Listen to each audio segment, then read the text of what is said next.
पट्टे ढाळू आम्ही विष्णुदास जगी पट्टे ढाळू आम्ही विष्णुदास लागूने दो अंगे पाप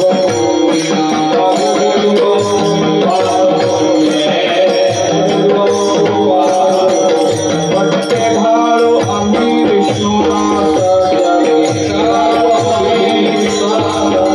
पट्टे ढाळू आम्ही विष्णुदास लागूने दो अंगे पाप निर्भर अंतरी सदा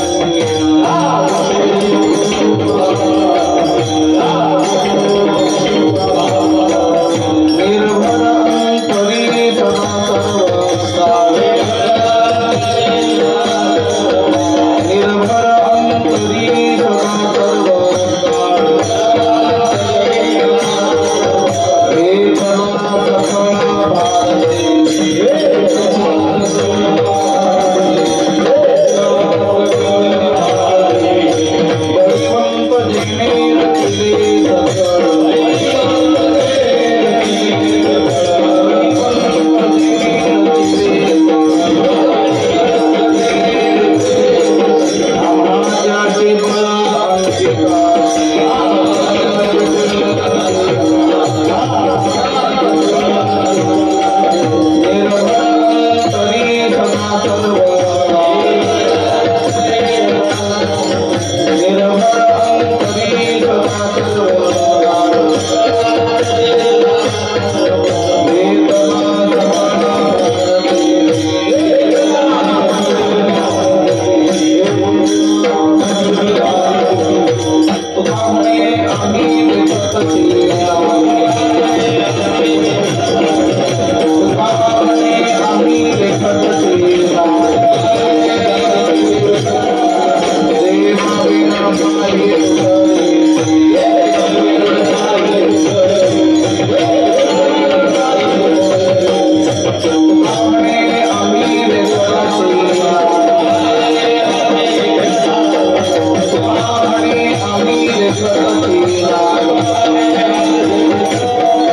निर्भर अंतरी सदा सर्वकाळ हे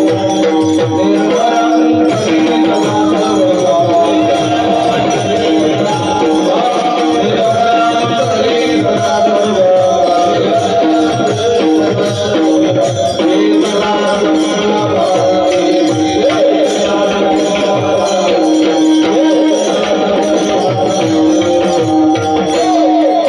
भगवंत जिने रचिले सकळ पट्टे ढाळू आम्ही विष्णुदास जगी लागूने दो अंगे पाप पुण्य निर्भरंतरी सदा सर्व काळ घेतला सकळ भार देवी बळीवंत जिने रचिले सकळ आम्हा त्याचे बळ अंकिताशी निर्भरंतरी सदा सर्व काळ घेतला सकळ भार देवी तुका म्हणे आम्ही देखतची नाही देवा विन काही दुसरी ती निर्भरंतरी सदा सर्व काळ घेतला सकळ भार देवी सीतानाथ समारंभां मीनदास मध्यमां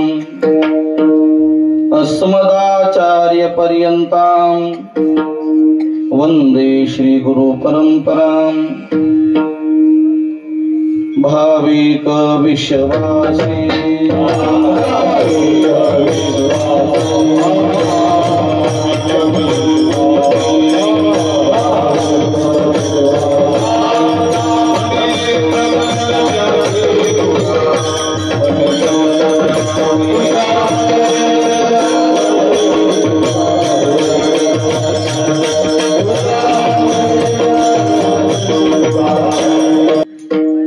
जयांचे किर्या स्मरण होय सकळ विद्याचे अधिकरण तेची बंधू श्रीचरण श्री गुरूंचे ते नमस्कारुनी आता मस्तकही पायावरी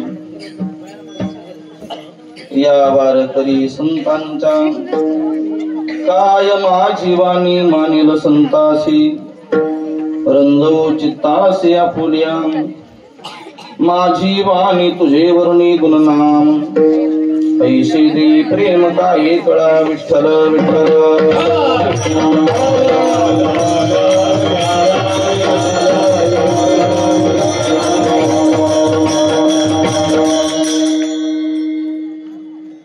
प्रस्तुत प्राप्त प्रसंगी श्री क्षेत्र आनंदवाडी या ठिकाणी भगवान हनुमंतरायाच्या पुण्य पावन दरबारामध्ये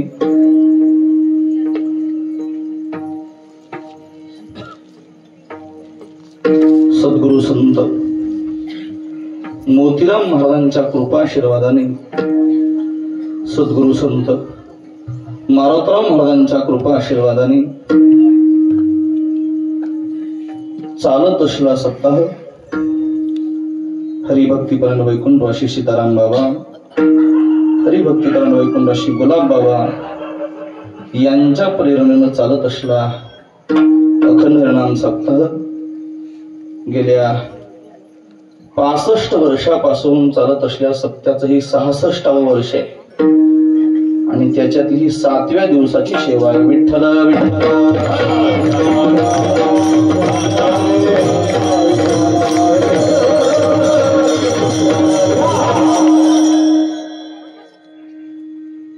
सेवेकरिता अभंग जगद्गुरु तुकोबारायचा घेतलाय. महाराज अभंगामध्ये स्वतःचा परिचय सांगतात बघा. सेवेला प्रारंभ करण्याच्या पूर्वी सेवेकरिता उपस्थित तुम्ही सकल श्रोतृवर्ग, पाहुणे मंडळी, ग्रामस्थ मंडळी, परिसरातील पंचक्रोशीतील समस्त मंडळी, उपस्थित माता माऊल्या, उपस्थित गावातील परिसरातील पंचक्रोशीतील गुणवान टाळकरी भजनी मंडळी, उपस्थित गायनाचार्य महाराज मंडळी, विनेकरी बाबा चोपदार, दोन्ही मृदंग वादक, सर्वांच्या पुण्यपावन उपस्थितीमध्ये नियोजित वेळेत सेवा करू. विठ्ठल विठ्ठल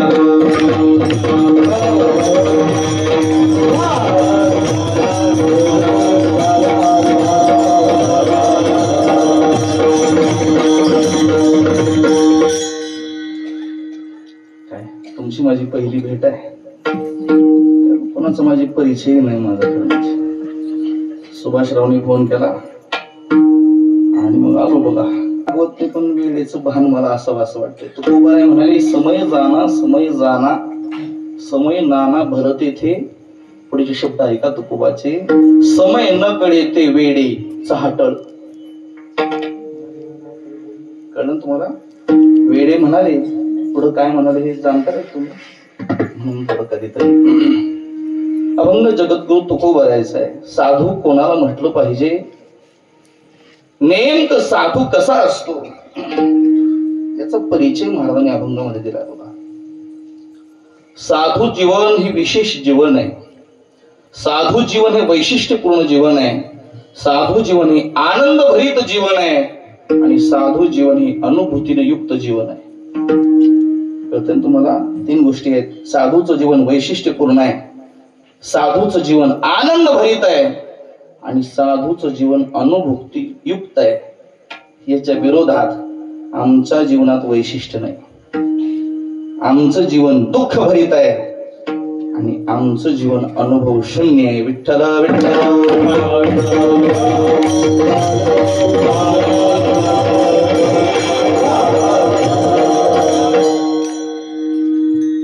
तुमच्या आमच्यापेक्षा साधूचं जीवन फार गोड आहे बघा.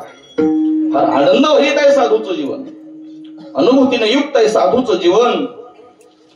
म्हणून तुमच्या आमच्या जीवनाची आणि साधू जीवनाची तफावत, अंतर जर पाहायचं झालं तर फार दूर दूरपर्यंत त्याचा संबंध येणार नाही.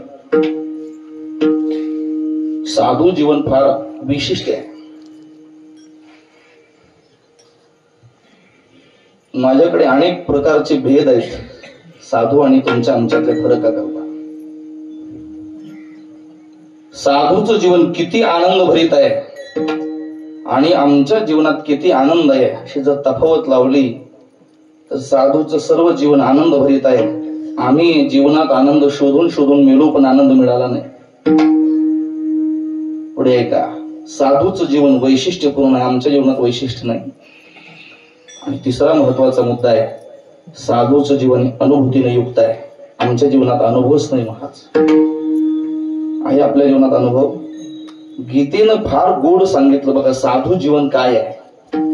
गीता म्हणाली, नैव किंचित करोमीति युक्तो मन्ये तत्त्ववित् पश्यन् शृण्वन् पृशन् जिघ्रन् नश्नन् गच्छन् शोकन् श्वसन् प्रलपन् विसृजन् गृह्णन् नुन्मिषन् निमिषन्नपि इंद्रियाणि इंद्रियार्थेषु वर्तन्ते इति धारयन्.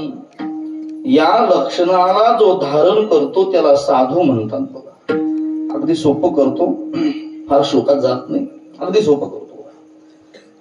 तुमचं आमचं चालणं चालणं आहे, तुमचं आमचं चालणं चालणं आहे.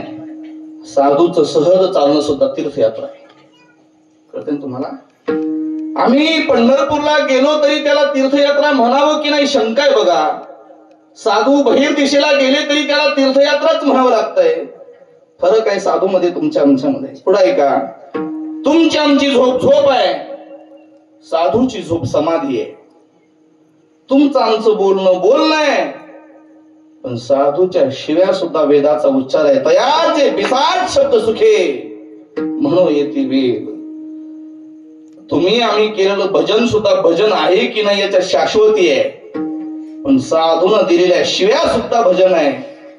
ही अनुभूतीपूर्ण जीवन आहे साधूचं. तुमचं आमचं खाणं नुसतं खाणं आहे गड्या, पण साधूचं खाणं हा यज्ञ आहे बघा. साधूचं खाणं यज्ञ आहे. अहं वैश्वा नरो भूत्वा प्राणिनाम देहमाश्रितः प्राणापान समायुक्त पचाम्यन्नं चतुर्विधम. तुमचं आमचं खाणं खाणं आहे, साधूचं खाणं यज्ञ आहे.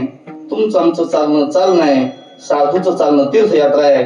तुमचं आमचं बोलणं बोलणं आहे, साधूच्या शिव्या सुद्धा अभंगाचा उच्चार आहे. आमच्या बोलण्यानं नव्हे आमच्या कीर्तनानं तुमचा उद्धार होईल की नाही शाश्वती आहे, पण त्याने दिलेल्या शिव्यानं सुद्धा जगाचा उद्धार झालाय. साधू जीवन वैशिष्ट्यपूर्ण आहे. विठ्ठल विठ्ठल.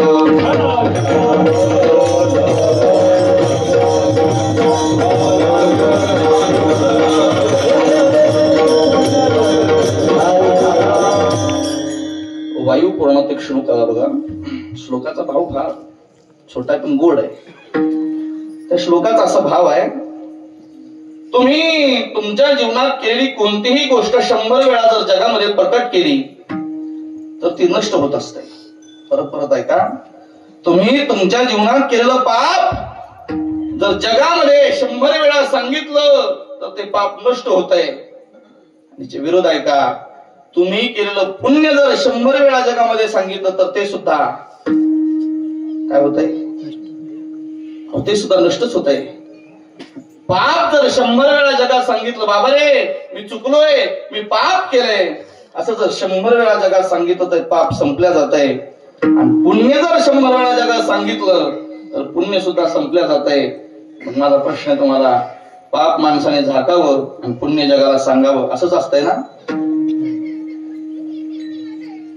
पाप झाकावं आणि पुण्य असंच असतंय ना? मग काय केलं पाहिजे, काय केलं पाहिजे?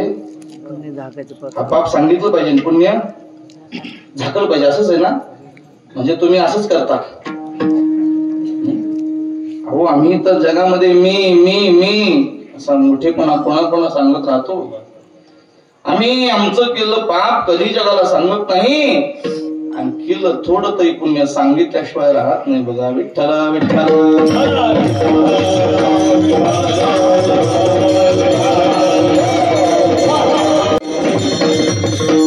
मला हेच सांगायचं तुम्हाला, साधू जीवन फार विशिष्ट आहे.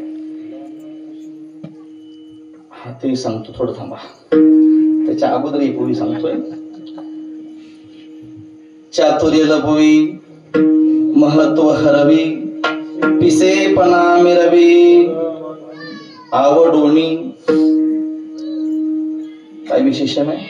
आवडेने, आवडोनी हे तिन्ही शब्द विशेषणात लावायचे बघा. पिसेपणा मिरवे, चातुर्य लपवे, आवडोनी, आवडीने. पिसेपणा मिरवी हे सुद्धा आवडीने, आणि महत्व हरवी हे सुद्धा आवडीने. साधू त्यांचा मोठेपणा आवडीने लपवतात, साधू त्यांचं शहाणपण आवडीने लपवतात, साधू त्यांची कीर्ती आवडीने लपवतात. आम्ही त्यांच्या विरोधात आहे. आम्ही आमचा मोठेपणा आवडीने मिरवतो. आम्ही आमचं शहाणपण जगामध्ये आवडीने मिरवतो. आम्ही आमचं ज्ञान जगामध्ये आवडीने मिरवतो. साधू झाकून ठेवत राहतात, आम्ही मिरवत राहतो. इतकं मोठं अंतर आहे बघा साधू मध्ये आणि तुमच्या आमच्यामध्ये. विठ्ठल विठ्ठल.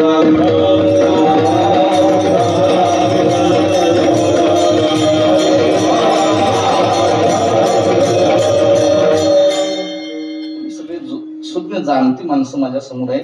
फक्त एका प्रश्नाचं उत्तर द्या. कधीतरी हनुमंतरायाच्या समोर उभं राहून, कधीतरी पांडुरंगाच्या समोर भरून असं मनातल्या मनात तरी म्हणतात का, देवा फार पापी आहे रे, मी अपराधी आहे रे, मी मूर्ख आहे, असं कधी म्हणत आपण कधीच नाही म्हणत मला तसं.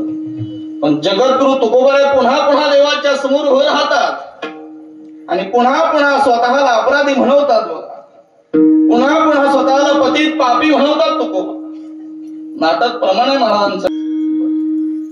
मी तवा नाथ अपराधी, कर्महीन मतिमंद बुद्धी, तुझं मी आठविले नाही कधी वाची कृपा निधी. माये बाबा देवा, अपराधी आहे मी, पापी आहे देवा मी, पतित आहे देवा मी. तुकोबा पुन्हा पुन्हा देवासमोर कबुली देतात बघा. आम्ही कधीही देवासमोर कबुली देत नाही, आम्ही कधीच अपराधी म्हणत नाही. अर्थात आम्ही देवासमोरही अपराधी म्हणून घेत नाही. आणि तुकोबा चूक नसतानाही क्षमा करा म्हणतायत. हे त्यांच्यात आपल्यातला फरक आहे बघा. तुकोबा ज्ञानोबाच्या समोर उभं राहतात, देवा ओ ज्ञानदेवा तुम्ही सिद्ध आहात, मी मात्र अपराधी, मला क्षमा करा. बोलिलेली पुरी वेडी वाकुडी उत्तरे करा, क्षमा अपराध. महाराज तुम्ही सिद्ध, तुम्ही महाराज आहेत, मोठे तुम्ही, मला क्षमा करा. नृसिंह नावाचं पुराण आहे आपल्याकडे. 18 पुराण आहेत, त्याचं उपपुराण आहे. 18 पुराणात नाही ते नृसिंह पुराण. त्याच्यात 42 अपराध आहेत. किती अपराध आहेत? 42 अपराध आहेत. मला सगळे आठवायचे नाहीत, पण आठवते सांगतो.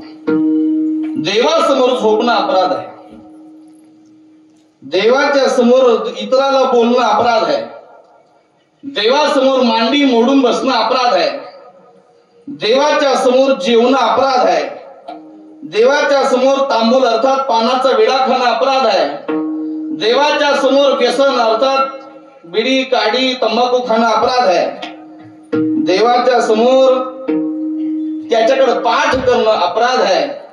असे 42 अपराध सांगितले बघा शास्त्रानं. पाय लांबून बसणं अपराध आहे, देवाच्या समोर मोठ्यानं बोलणं अपराध आहे. असे 42 अपराध आहेत. आणि आपण हे सगळे अपराध बहुतेक करतच असतो बघा. ऐकू ना, आता खुशाल लोक कीर्तनात मांड्या मोडतात, पहिला अपराध इथंच चालू आहे. अपराध करतात लोक, इथं लोक बोलतात, अपराध करतात लोक, पण तरी कधीच इतके अपराधी असताना सुद्धा मला क्षमा करा अशी भावना यांच्या मनात येत नाही.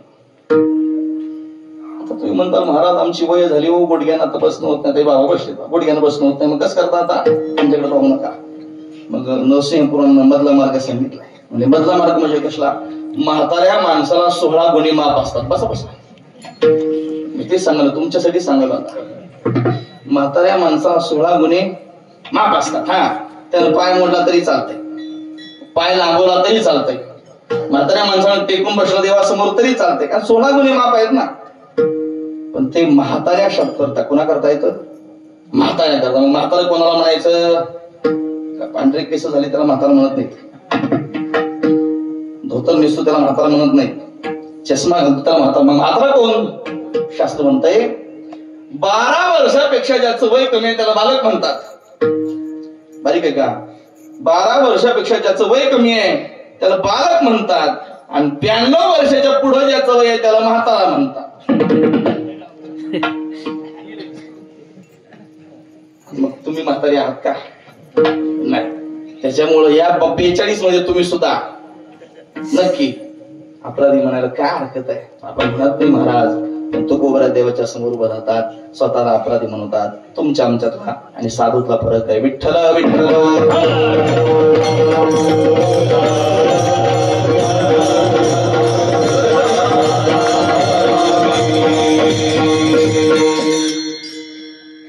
कोण सांगत होती मग नाना कृषी वलुआ फुले पंघुरवी पेरिले तैसे झाकी निपजले दान पुण्य. तुम्ही शेतकरी माणसं ज्ञानोबाने उदाहरण दिलंय. शेतकरी जुन्या काळात बैलावर पेरणी करायचा, ती चाडच ना अशी मूठ धरायची पेरायचं. आणि पेरणी चालत असताना बैलाच्या मागे आणखीन एक विधी व्हायचा, आणखीन एक क्रिया होत होती, त्याला रासन म्हणतात. बघा इकडे काय म्हणतात? रासनच म्हणतात. हा. आणि मग ती पेरणी पुढे चालते, रासन मागे चालते. रासन म्हणजे काय? पुढच्यानं पेरलेलं पीक मागच्यानं काय करायचं असतंय? झाकायचं असतंय. जर बी झाकलंच नाही तर ते उगवत नाही, नष्ट होत आहे. काय होत आहे? नष्ट होत आहे, उगवत नाही. हा सिद्धांत इकडे लावा ना. जर पाप जगामध्ये सांगितलं नष्ट होत आहे आणि पुण्यही झाकलं नाही तर ते सुद्धा नष्टच होत आहे. आम्ही जगाला सांगत फिरतो मी म्हणून सत्ता, बर का? मी म्हणून सत्ता. असं वाजवलं महाराज, चाल मंदिराला चालच म्हणायला नाही. असं लोक म्हणतात बघा. अशी चाल म्हणली मी, महागल्याला बनाय चाललं नाही. हे सगळं लोक असं मी म्हणून सांगत असतात बघा. मी असं कीर्तन केलं, त्यांच्या सप्त्यात आख्या सप्त्यात कोणाचं झालं नाही. अर्थात हा जो सगळा मीपणा आहे ना, हा सगळा माणसाचा उघडा मीपणा नष्ट होत असते बघा पुण्यानं. पण साधू तुमच्या आमच्यापेक्षा वेगळे आहेत. झाकून ठेवतात पुण्य, पाप उघड करतायत. अपराधी अनाथ म्हणवतात स्वतःला. आम्ही आमचं पाप झाकून ठेवतो, पुण्य उघड करत फिरतो स्वतःला. शहाणं समजतो बघा, साधू समजतो स्वतःला, महात्मा समजतो स्वतःला. साधू मध्ये आणि तुमच्या आमच्यामध्ये हाच फरक आहे. विठ्ठल विठ्ठल.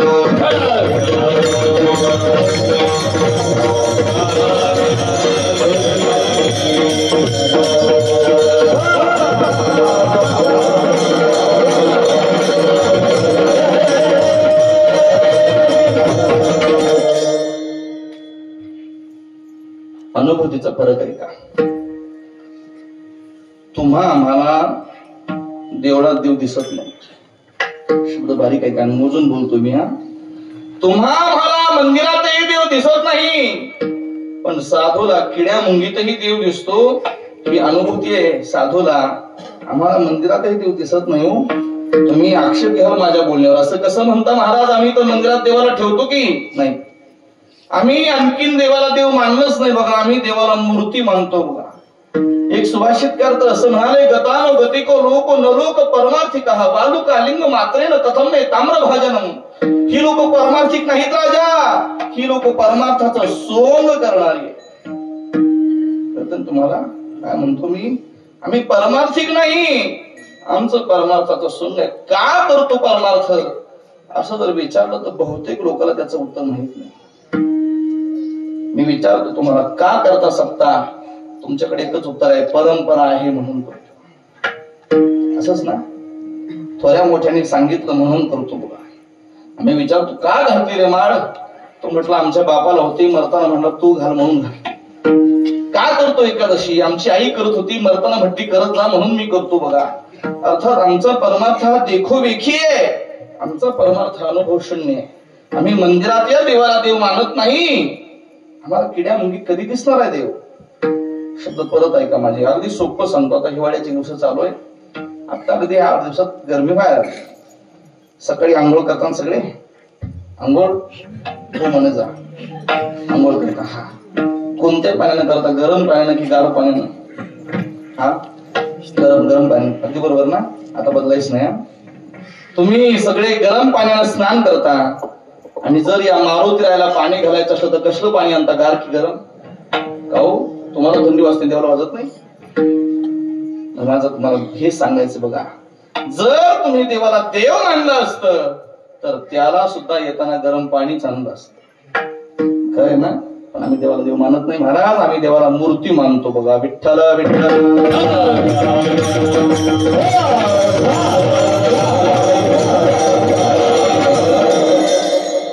केळी खातो, केळी खातो सगळे. कशी खाता? साल काढून खाता का साली सकट खाता?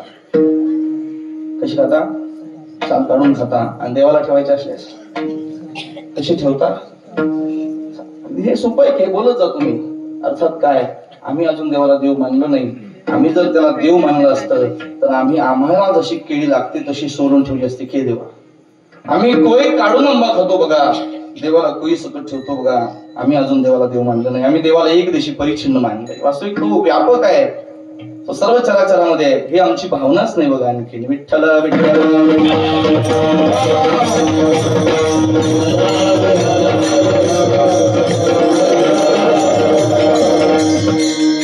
मी अनेक गावं फिरतो. एका गावामध्ये गेलो, ते हनुमंतरायाचं मंदिर, असे ते पर्वत त्यानं हातावर धरलेला असतो बघा, त्या मूर्तीत असा तो पर्वत.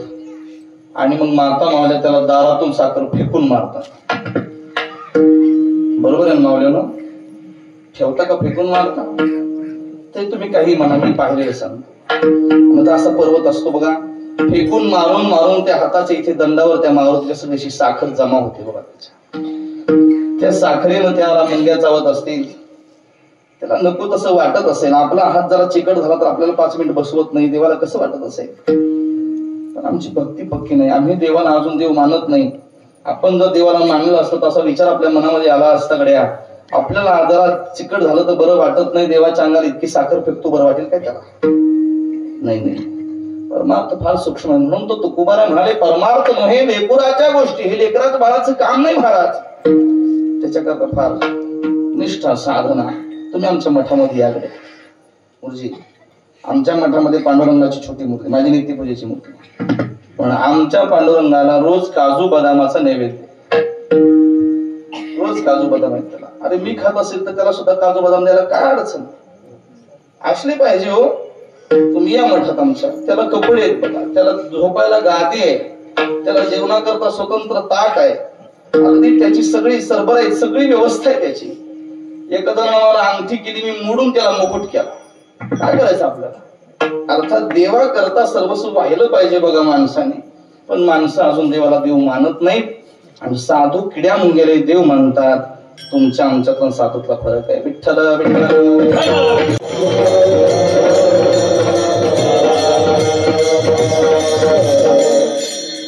म्हणून साधू तुम्हाला मला कळत नाहीत म्हणून काही वेळेला साधूला स्वतःचा परिचय द्यावा लागतो. मला तर असं वाटतंय की शहाण्या माणसाने स्वतःच कौतुक सांगूच नाही. भागवत असं म्हणतोय बघा, जी माणसं स्वतःच्या तोंडानं स्वतःचा परिचय देत असतील, जी माणसं स्वतःच्या तोंडानं स्वतःच कौतुक सांगत असतील, ती माणसं नेहमी लहान असतात. कळतं तुम्हाला? म्हणून स्वतःच्या तोंडानं स्वतःचा मोठेपणा कधी सांगू नये. जी माणसं स्वतःचा मोठेपणा सांगतात ती नेहमी शून्य असतात. एक सुभाषितही आहे, ते असं म्हणाले, स्वतःच्या तोंडाने जर स्वतःचा मोठेपणा सांगितला तर इंद्राला सुद्धा कमीपणा प्राप्त होतो. इंद्रोपी लघुताम याति. इंद्राला सुद्धा कमीपणा प्राप्त होतो. म्हणून स्वतःच्या तोंडाने स्वतःची कीर्ती सांगू नये, स्वतःच्या तोंडाने स्वतःचा मोठेपणा सांगू नये. किंवा ज्ञानोबा म्हणाले, झालो ऐसा म्हणे तो काही चिनेने. जो म्हणतो ना मी मी मी, ज्ञानोबा म्हणाले तो तो तो तो शून्य आहे. आणि हे काळजात लिहून ठेवा, ज्ञानोबाचे शब्द आहेत. झालो ऐसा म्हणे तो काही चिनेने, तो काही चिनेने. हे मी माझ्या हृदयात ठेवलंय बघा. कोणी तर माझ्या समोर येऊन म्हणलं का नाही, महाराज आपल्यासारखा माणूस जगात नाही, त्याच्या पुढचं मिलावत असतो, तो काही चिनेने. शून्यच गड्या, तू काय उपयोग आहे तुझा? महाराज माझ्यासारखा माणूस आमच्या गावात नाही, फार दान देतो मी, लगेच मी लावत असतो पुढे, तो काही चिनेने, शून्यच गड्या, काही कळत नाही तुला याचं. सुभाषितकार म्हणतात, स्वतःच्या तोंडानं स्वतःचा मोठेपणा, स्वतःचा परिचय सांगणं कमीपणा प्राप्त करण्याचं लक्षण आहे. ज्ञानोबा म्हणतात तो शून्य आहे. आणि महाभारत म्हणतंय स्वतःच्या तोंडानं स्वतःची सांगितलेली कीर्ती म्हणजे मरण आहे. काय म्हणतो मी? स्वतःच्या तोंडानं जर कधी म्हणत असाल मी असा, समजून जावं ते आपलं मरण आहे. आणि मग माणूस दिवसात किती वेळा मरतो ते तपासाकडे नित्य मरण. ज्याच्या जवळ बसेल त्याच्या जवळ मोठेपणा सांगत राहतो, हे मरणच आहे महाराज. आणि मग मरण असताना, कमीपणा प्राप्त होताना, ज्ञानोबर आहे शून्य आहे असं म्हणताना तरीही तुकोबा स्वतःचा परिचय का देतात? शंका आमच्या मनामध्ये. बर, परिचय दिलाय, परिचय स्वतःच्या नावानं असला पाहिजे बघा. कोणाच्या नावानं असला पाहिजे परिचय? स्वतःच्या नावानं असला पाहिजे. सुभाषितकार असं म्हणाले, ज्याचा परिचय स्वतःच्या नावानं आहे ती माणसं मोठी असतात, एक नंबर असतात. ज्यांचा परिचय बापाच्या नावानं आहे ती माणसं 2 नंबर असतात. ज्यांचा परिचय सासऱ्याच्या नावानं आहे ती माणसं 3 नंबर असतात. आणि ज्यांचा परिचय बायकोच्या नावानं आहे त्यांना नंबरच नसतो म्हणाले. सुभाषित आहे, उत्तमो आत्मनो ख्यातः पितृ ख्यातः मध्यमा श्वशुरा ख्याता अधमा भार्या ख्याता धमा धमा. शब्द आहे का? उत्तम कीर्ती हे कोण? हे आपल्या गावचे शिवाजीराव पाटील. उत्तम कीर्ती आपापल्या नावाने कीर्ती. हे म्हटले भिका पाटलाचे चिरंजीव, हे 2 नंबर कीर्ती. हे सका पाटलाची जावई, हे 3 नंबर कीर्ती. हे आपल्या गावाच्या शांतीचा नवरा, 4 नंबर. उदाहरण द्यायला लागलो. अर्थात काय? कीर्ती असली पाहिजे, स्वतःच्या नावे असली पाहिजे. बघा, विठ्ठल विठ्ठल.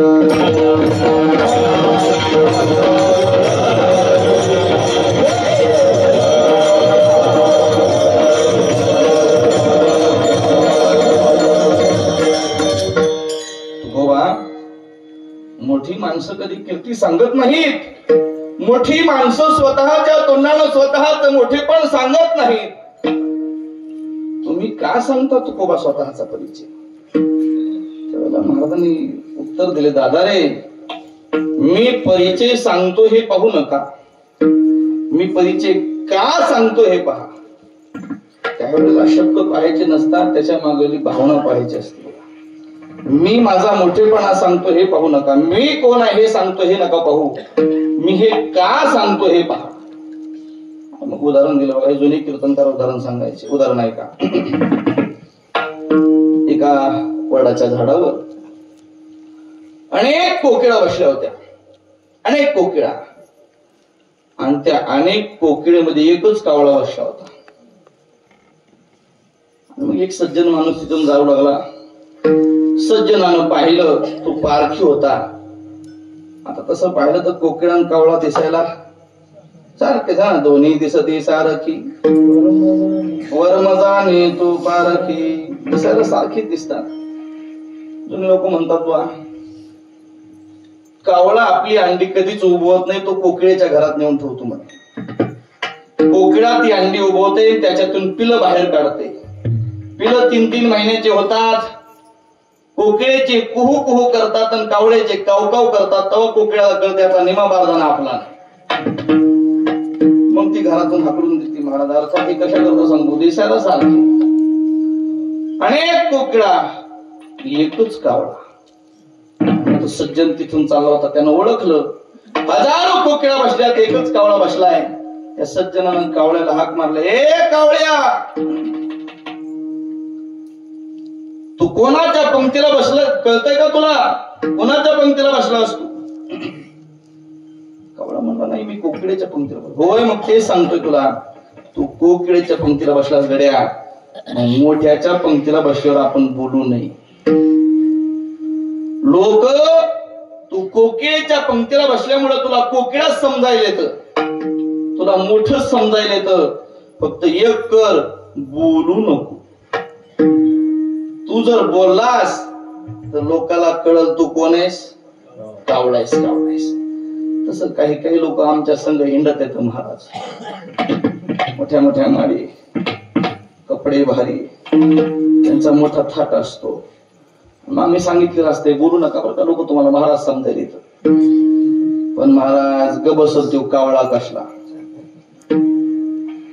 कावळा ग बसत कसला, त्याला कोण म्हणून त्याला कावळा ग बसला, त्याला दमच पडला नाही. महाराज कावळा बोलला आणि बोलल्याबरोबर पाहणाऱ्याच्या लक्षात आलं रे सगळ्या कोकिळ्यात पण एकच कावळा आहे. दगड घेतला फेकून मारला, पाय मोडला महाराज कावळ्याचा. पुढे ऐका आता, तो पुढे निघाला सज्जन. दुसऱ्या एका झाडावर सगळे कावळे बसले होते, एकच कोकिळा बसले. सगळे कावळे होते, एक कोकिळा. त्या सज्जनानं पाहिलं, हाक मारले, एक कोकिळे काय करतेस? बसले. अगं बोल जरा बोल. ती म्हटली, नाही महाराज आता आंब्याचा मोहर घेऊन घसा बसलाय, नाही बोलणार. अगं वेडे, तू कावळ्याच्या पंक्तीला बसलीस, त्याच्यामुळं पाहणारे लोक तुला कावळा समजायला येतं. काय म्हणतो मी तुला, तू बोल. तू जर नाही बोललीस तर पाहणारे लोक तुला कावळा समजितील, हीन समजितील तुला. तू बोललीस तेव्हा लक्षात येईल लोकांच्या तो कोकिळा आहेस म्हणून. कळतं तुम्हाला हे? कोकिळेला बोलावं लागलं तेव्हा पाहणाऱ्याला कळलं सगळे कावळे तर एकच कोकिळा आहे. तसं साधू जर जगामध्ये स्वतःचा परिचय देणार नाहीत तर पाहणारी लोक सुद्धा त्यांना माणूस समजतील. ते माणूस नाहीत, आपल्यापेक्षा काही वेगळे आहेत हे कळावं म्हणून कधी कधी तुकोबाला सुद्धा स्वतःचा परिचय द्यावा लागतो. कधी कधी मी कोण आहे हे तुकोबाला सांगावं लागतंय.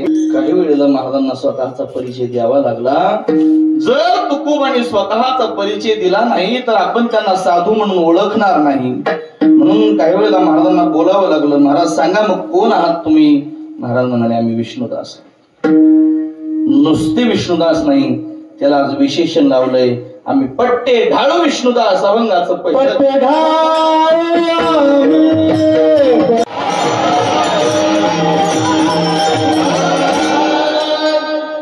कोण आहात महाराज तुम्ही? परिचय देतात बघा, आम्ही कोण आहोत? महाराज म्हणाले, पट्टे ढाळू आम्ही विष्णुदास जगे, आम्ही विष्णुदास आहोत. नुसते विष्णुदास नाही, विशेषण लावलंय आज पट्टे ढाळू. महाराज पट्टे ढाळू म्हणजे नेमकं काय?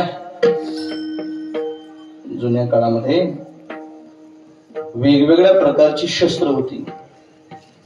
अगदी रामायण काळात गेलात तर धनुष्य, गदा, तोमर, मुदगल शस्त्र होती. आता थोडं अलीकडे आलात तर तलवार, त्रिशूळ. अगदी छत्रपती शिवाजी महाराजांच्या काळात आलात तर दांडपट्टा. तलवार वेगळी, दांडपट्टा वेगळा. तलवारीला एकाच बाजूला पाता असते, ती कठीण असते. पण दांडपट्टा मात्र लवचिक असतो, त्याला दोन्ही बाजूला धार असते. आणि दांडपट्टा चालवणारे शूर असे दोन्ही हातात दोन दांडपट्टे धरतात आणि ते असं हलवत पळत राहतात. त्या दांडपट्ट्याचं वैशिष्ट्य आहे, त्याच्यामध्ये जो कोणी येईल तो जखमी होतोच बघा, असं त्याला दांडपट्टा म्हणतात.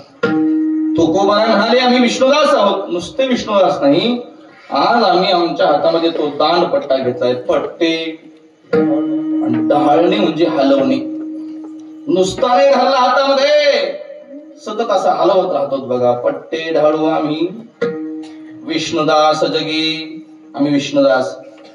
एकान विचारलं, तुकोबा आज काय भानगड नवीनच केले? म्हणजे विना ठोला चिपळ्या ठोल्याने पट्टे कशा हातात घेतले?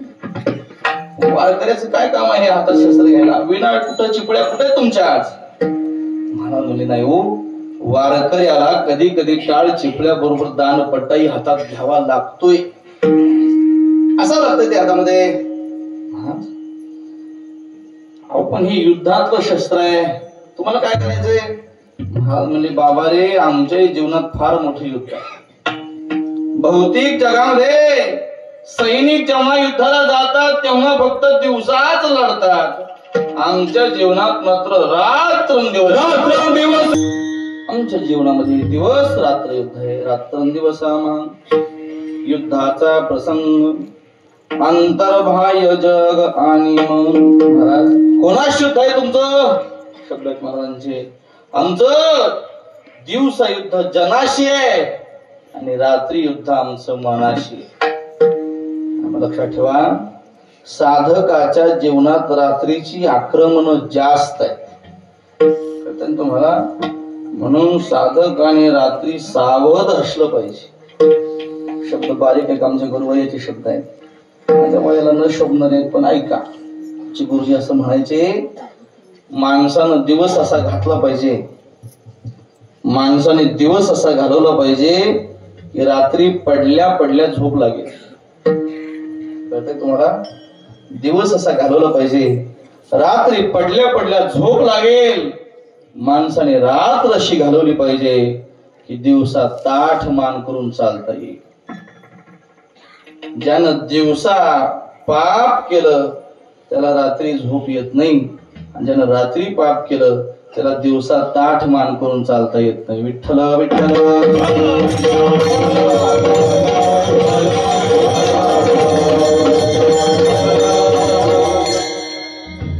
आमचं मनाशी युद्ध आहे, जगाशी युद्ध काय ते चालत राहणार आहे, पण जे आंतरजगताशी युद्ध आहे ते सगळ्यात वाईट आहे बघा.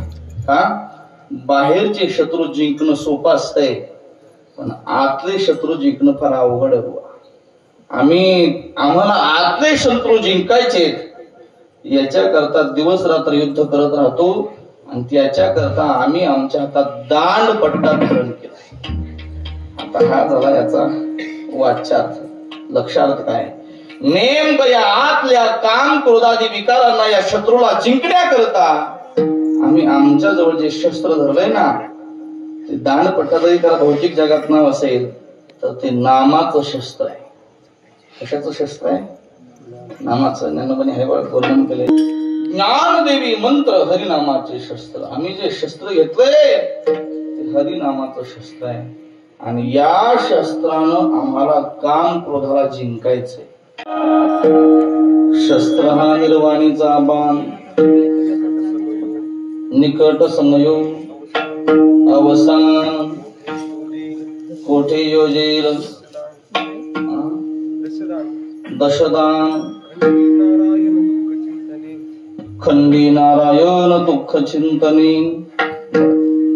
माझा विषय चाललाय नामाचं हत्यार. कशाचं हत्यार आहे? ज्ञानोबाने वर्णन केलं बघा. 6 शत्रू मारायचे, पण त्याच्या करता नामाचं हत्यार. सहस्त्र नामाचे हत्यार,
कर्म म्हणलं उडी हाणू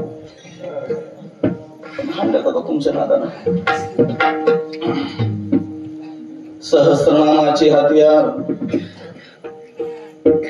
शंखचक्राचे शृंगार, हातीबळ वैराग्याचे थोर, केला मार षडवर्गांतर.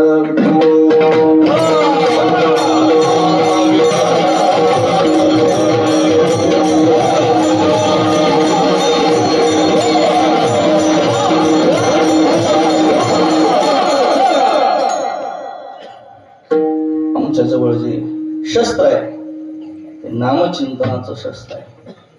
आणि आम्ही शृंगार केले. शृंगार पूर्वीच्या काळात आपापलं सैन्य ओळखू यावं याच्याकरता सैन्याला शृंगार असायचे. विशिष्ट पद्धतीचा झेंडा असला, विशिष्ट रंगाचा झेंडा असला की हे आमच्या राजाचं सैन्य. वेगवेगळ्या प्रकारचे जिरेटोप, वेगवेगळे जिरेटोप असले की हे तमक्या राजाचं सैन्य. अशी शृंगाराची पद्धती होती. तसं वैष्णव जे झाले, वैष्णव त्यांच्याजवळ नामचिंतनाचं शस्त्र आहे. आणि शृंगार कशाचे? शंख चक्राचे शृंगार. त्यांनी शंखाचे आणि चक्राचे शृंगार केले पाहिजे. शिव महापुराणात आणि नामदेवाच्या गाथ्यात असं वर्णन आलं, नवीन घर बांधत असाल तर त्या घरावर शंखन चक्राचे चिन्ह काढायला विसरायचं नाही. ज्या घरावर शंख चक्राचे चिन्ह आहेत त्या घरी विष्णुदूत येत असतात. यमदूत यायला चळचळ कापतात. म्हणजे नामदेव तर ते तुम्हाला असलं पाहिजे. शंख आणि चक्राला विशेष किंमत आहे.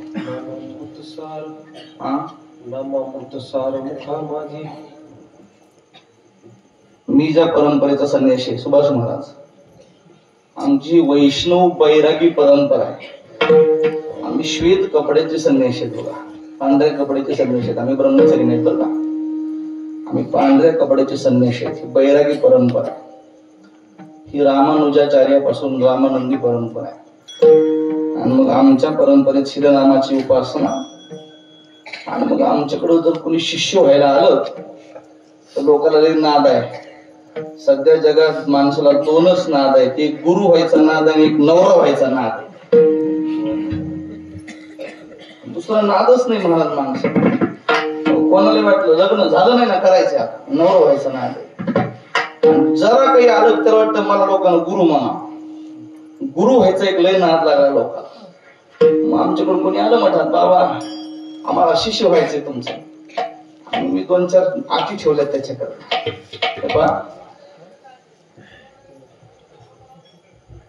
माळकरी असेल तर या, दुसरे जाबर उठून. अजून एक फॅड आलंय त्याच्यात, गुरु बहिणीचं गुरु भावाचं. तुमच्याकडे आहे का नाही कोणाच ठाऊक, कोणी आणले कोणाच ठाऊक, मला मान्य नाही बरं का. बिचारा सख्या बहिणीला बोलत नाही पण ती गुरु बहिणीकडे उदळ खेळत होतो. काय कुठलं ही बी बाई सख्या भावाला कधी बोलायला जात नाही पण गुरु भावाकडे निघती. कुणी काढलं की काय नाही. काय करता भल्या माणसं. आणि मग आमच्याकडं कुणी शिष्य व्हायला आलं माळकरी, आमच्या परंपरेत एक शंख आहे आणि चक्राचं चिन्ह आहे. आम्ही ते विस्त्यामध्ये गरम करतो बघा. आणि ज्याला शिष्य व्हायचं त्याला कपडे काढून बसून पुसून लाल बुंद झालेला चक्र घेत असतो. उजव्या दांडावर चिटकीत असतो, ठेवीत नाही चिटकीत असतो, असं दाबून बशीत असतो. चक्र डाव्या दांडावर शंख, उजव्यावर चक्र आणि डाव्यावर शंख. चांगलं शिकतो मग गुरु ध्यानात राहायला पाहिजे त्याच्या. आणि हे चिन्ह असले म्हणजे मरेपर्यंत कोणा घाई भेद आहे असलं पाहिजे बघा. जुन्या काळात पत्र होते, पोस्टात जायचे. पोस्टमन शिक्का मारला, मुद्रिका उठवली तरच पत्र पुढे जात असते, नाहीतर पत्र कुठं राहतंय. गुरु नावाच्या पोस्टमन जर शिक्का मारला तर हे पत्र देवाच्या दारात जाते. जर त्यानं शिक्का मारला नाही तर इथंच ज्ञानोपर आहे. म्हणून तर म्हणाले मी तुझा परी तुझा मुद्रांकित. नाही पाहे पा भजेची चिरकुट राया जतन करीता कष्ट तैसा आम्ही एक पतित परी तुझा मुद्रांकित त्या मुद्रा येतात मुक्ती शृंगार आहेत आपले सहस्त्रनामाचे हत्यार शंख चक्राचे शृंगार असले पाहिजे अजून काय हत्तीबळ वैराग्याचे थोर आपल्याकडं वैराग्याचं बळ असलं पाहिजे महाराज म्हटले आमच्याकडे वैराग्याचं बळ आहे सहस्त्रनामाचा हत्यार आहे कोणाला मारणार महाराज म्हणाले केला मार षडवर्गा आम्ही काम क्रोधादी 6 विकाराला मारतो याच्या करता आमच्याजवळ शस्त्र आहे पट्टे ढाळू आम्ही विष्णुदास जगी लागू नेदो अंगे पाप पुण्य आता नेदी आणि नेदू फरक आहे न येऊ देऊ म्हणजे नेदू येऊ न देणे आणि न येणे याच्यामध्ये फरक आहे कळतं ना तुम्हाला आम्ही त्याला आमच्या घरी येऊ देत नाही आणि तो आमच्या घरी येत नाही असा तर फरक आहे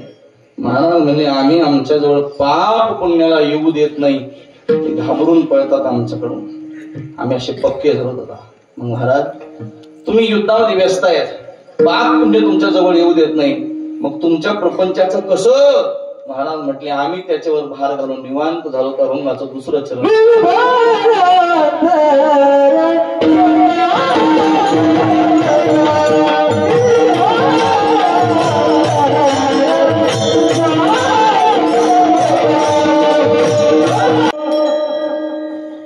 महाराज तुमच्या प्रपंचाचं कसं आहे शब्दात महाराजांचे निर्भर अंतरी सदा सर्व काळ घेतला सकळ भार देवी आम्ही निर्भर झालो निर्भय वेगळा आणि निर्भर वेगळा भय रहित होतो त्याला निर्भय म्हणतात आणि भार रहित होतो त्याला निर्भर म्हणतात आम्ही निर्भर झालो आता आम्ही भार घेत नाही उलट आमचा भार आमच्या देवानं घेतला बघा आम्ही निवांत झालो आमचे गुरुजी असं म्हणायचे बघा खरे वैष्णव असाल खरे वारकरी असाल खरेच माळकरी असाल तर प्रपंचाचा भार घेऊ नका देवावर घालून निवांत राहा कबीर महाराज म्हणाले प्रपंचाचा भार डोक्यावर स्वतःच्या वागवतो तो गाढव आहे म्हणाले फकीर होकर फिकीर करता वो तो साला गद्दा आहे गाढव आहे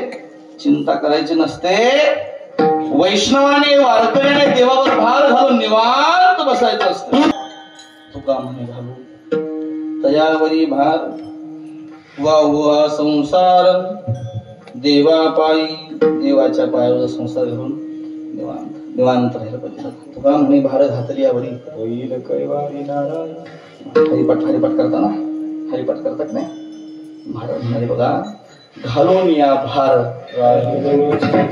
निवांत राहो त्याच्यावर भार घालावा भगवत चिंतन करत ज्याने ज्याने देवावर भार घातला परमात्मा त्यांचा भार सांभाळतो मी तुम्हाला माहित आहे त्या टाकळीला नदीच्या किनारी एक झोपडी केली राहण्याकरता सगळे येड्या बाबळे सवाळ्याचं एकच झुडूप एकच धोतर एकच बंडी पैसे नाही कपडा नाही काहीच नाही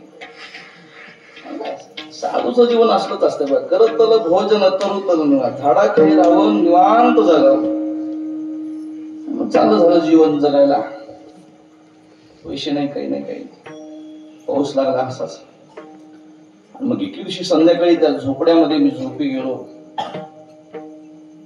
2 वाजेपर्यंत नामदेवाची गाथा वाचित होतो 2 वाजता मोबाईल मध्ये चार्जिंग संपली तो स्विच ऑफ झाला मग नाविलाजानं गाथा बंद केली उशाला ठेवली झोपी गेलो असा पाऊस पडला 2 वर्षापूर्वीची घटना 2-3 वर्ष झाला असा पाऊस पडला की त्या नदीला पूर आला मी ज्या नदीत राहतो त्या मी ज्या झोपडीत राहत होतो त्या झोपडीच्या इकडे अर्धा किलोमीटर पाणी इकडे अर्धा किलोमीटर डोक्यावरून पाणी वाहत होतं भगवंताची लीला होती मी ज्या झोपडीत राहत होतो त्या झोपडीला पाण्यानं शिवलं नव्हतं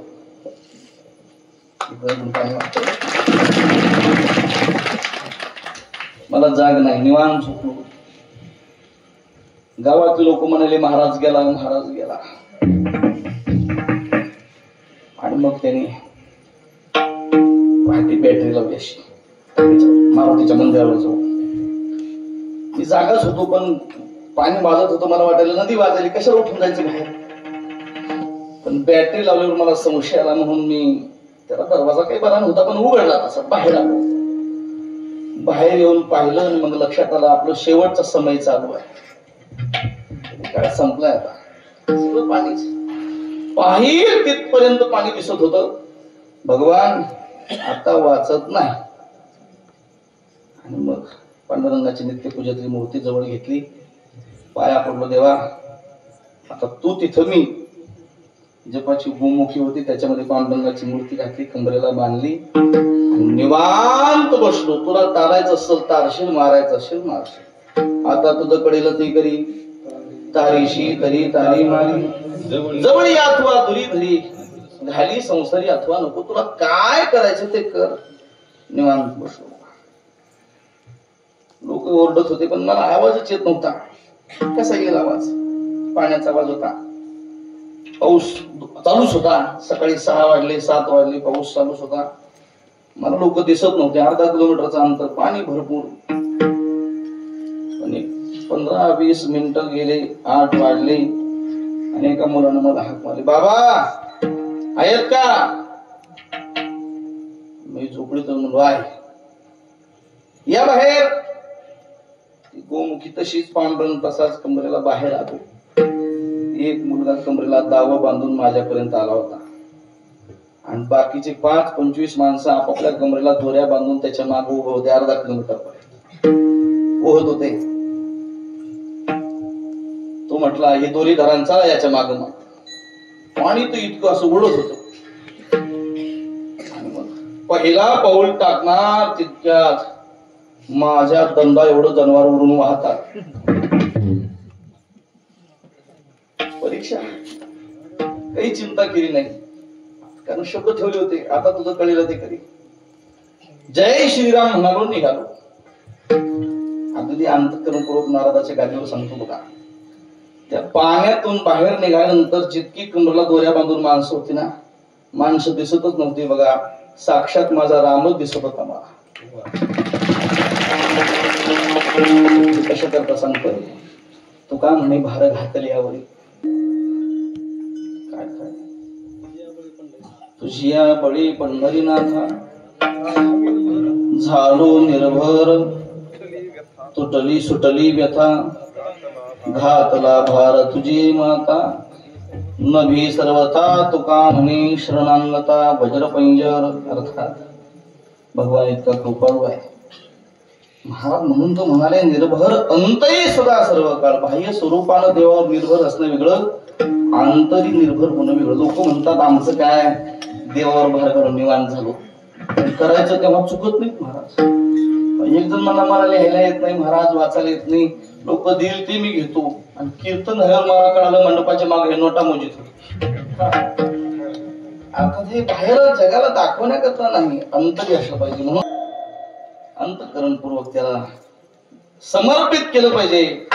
शब्द आहेत निर्भर अंतरी सदा सर्व काळ, घेतला सकळ भार देवी. देवानं आमचा भार घेतला. महाराज काही गोष्टी करण्याकरता पाठिंब्याची गरज असते. त्याला बारीक आहे का मला, आता संपत आले माझं. काही गोष्टी करता पाठिंब्याची गरज असते. कुठे कुठे पाठिंब्याची गरज असते? राजकारणात तुम्हाला पाठिंब्याची गरज असते, भांडणात, आणि पाठिंब्याची गरज असते कीर्तनात. हे समजते तुम्हाला? ज्याला राजकारण करायचं त्याला माणसाचा पाठिंबा पाहिजे. कोणाचा तरी पाठिंबा असल्याशिवाय राजकारण होत नाही. बरोबर आहे ना? हा. ज्याला कीर्तन करायचंय, परमार्थ करायचंय, त्याला पाठिंबा पाहिजे, गावाचा पाठिंबा पाहिजे.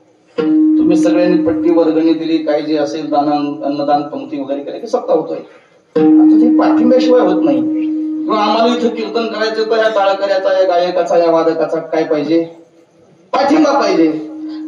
ज्याला राजकारण करायचं त्याला पाठिंब्याची गरज आहे. कीर्तन करायचंय, पाठिंब्याची गरज आहे. ज्याला युद्ध करायचंय, भांडण करायचंय, त्यालाही पाठिंब्याची गरज आहे. तो गोवा अहो साध्या भाऊकी संघ भांडायचं असलं तरी पाठिंबा लागतो. साध्या तरी पाठिंबा लागतो.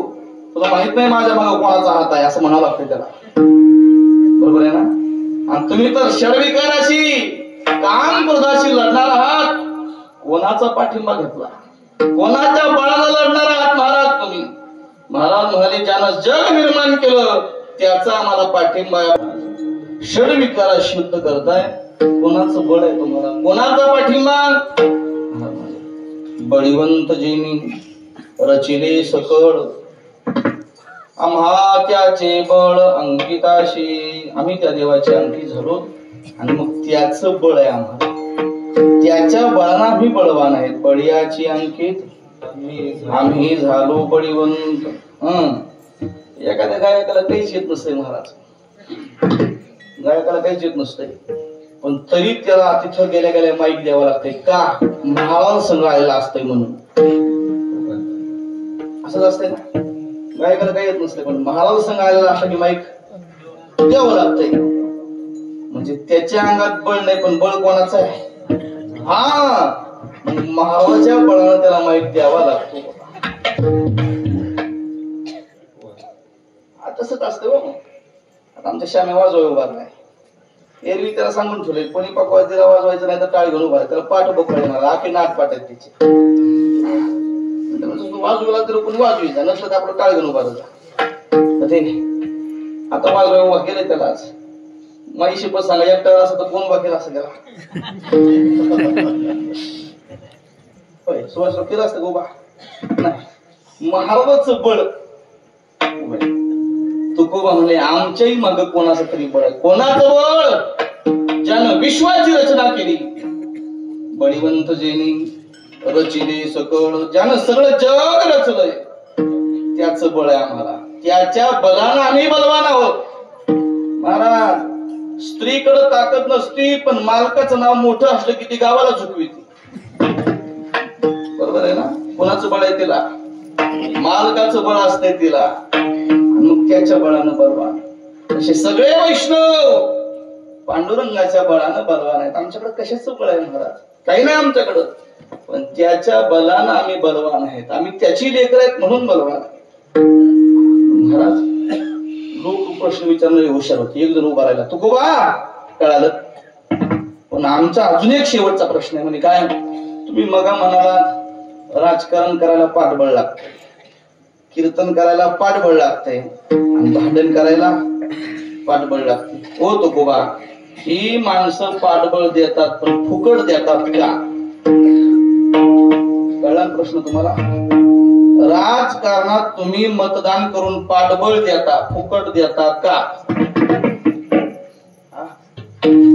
मतदानाच्या आदल्या दिवशी का होईना पण काय करावं लागतंय? बोलत घेतात पण बोलाय काय लाज आहे? मतदानाच्या आदल्या दिवशी का होईना पण काहीतरी द्यावं लागतं. त्याशिवाय माणसं महाराज मतदान करीत नाहीत. पाठबळ देतात पण फुकट नाही, द्यावं लागतं. आता कीर्तनात हे लोक पाठबळ देतात पण फुकट आहे का? थंडी वाजायली गाडीवर मरमर करीत काय यायची गरज आहे? पण महाराज चला तेवढंच काहीतरी काय होतंय बोला की पुण्य मिळतो, बाकीचं मनात नका.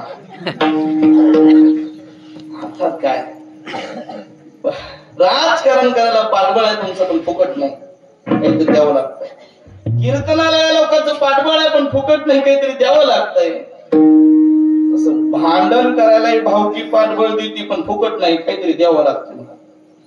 भावकीला म्हणत नाही भांडण करायचे चला तर ते म्हणते मग काय देतो सांग, कुठल्या तरी ढाब्यावर न्यावं लागतंय असं म्हणतात. बा मला काय अनुभव, आपलं काही कोणा संग भांडण नाही काहीच नाही, पण काहीतरी करावं लागतंय. 10-5 रुपये द्यावं लागतात, काहीतरी मागं पुढं त्यानं भांडण केलं आपलंही गाव जावं लागतंय, डोसकं खोडून घ्यावं लागतंय. अशा अनेक भांडणे असतात त्याच्यामध्ये. पाठबळ फुकट देत नाहीत लोक, महाराज काहीतरी द्यावं लागते. ओ तुकोबा, आमचा प्रश्न आहे तुम्हाला. तुम्ही म्हणता पांडुरंगाने तुम्हाला बळ दिलंय, फुकट दिलंय का? त्या पांडुरंगाला काहीतरी द्यावं लागलं असेलच की. काय दिलं त्या पांडुरंगाला? महाराज म्हटले आम्ही त्याला काही दिलं नाही हो, फक्त आम्ही एकच केलं, आम्ही त्याला सोडून जगात दुसऱ्या कोणालाच पाहिलं नाही. म्हणाले आम्ही त्या देवाला काही दिलं नाही, पण त्याला सोडून आम्ही दुसरं काही केलंही नाही. तुका म्हणे आम्ही देखतची नाही देवा विन काही दुसरी ती. आम्ही देव सोडून दुसरं काही पाहत नाही. पण दुसरा तो शब्द फार गोड आहे. हा शब्द जेव्हा जेव्हा गाद्यात येतो तेव्हा तेव्हा दुसरा हा शब्द संसाराकरता वापरला गेला बघा, पहिला हा शब्द परमार्थाकरता वापरला गेला. अनेक दुसरे, मला दुसरं नाही म्हणजे संसार नाही. तसं आम्ही देवा तुला सोडून दुसरं पाहत नाही म्हणजे संसार पाहत नाही. अर्थात आम्ही संसारातही तुलाच पाहतो. म्हणून पांडुरंग महाराज त्यांची काळजी करतो, त्यांचा भारही घेतो आणि त्याच्या जीवावर महाराज या षड विकारा शुद्ध करतायत, स्वतःचा परिचय देतात. आम्ही विष्णुदास आहेत म्हणून अशा अर्थाचा 4 चरणाचा अभंग सेवेकरता घेतला होता. मला वाटेल एक पोटापुरतं झालंय. आता वाटे का करा यथामथी यथा अवकाश ही सेवा हनुमंतरायांच्या चरणी समर्पित करतो. गुरुवर्य ब्रह्मेबोध मारुतराव महाराजांच्या चरणी, सद्गुरु संत मोतीराम महाराजांच्या चरणी सेवा समर्पित करतो. चुकलं असेल, बुद्धीचे दोष आहेत, योग्य असेल गुरुवर्याची कृपा आहे. पुन्हा पुन्हा तुमच्याही सगळ्याच्या चरणी सेवा समर्पित करतो. ही सगळी भजनी मंडळी उपस्थित आहे. गुणवान गायक आहेत, विनयकरी चोपदार मृदंगाचार्य, सप्ताहाचे आयोजक नियोजक निमंत्रक समस्त ग्रामस्थ मंडळी सगळ्याच्या चरणी पुन्हा पुन्हा दंडवत करतो. माझं बोलणं थांबवतो. विठोबार कुमार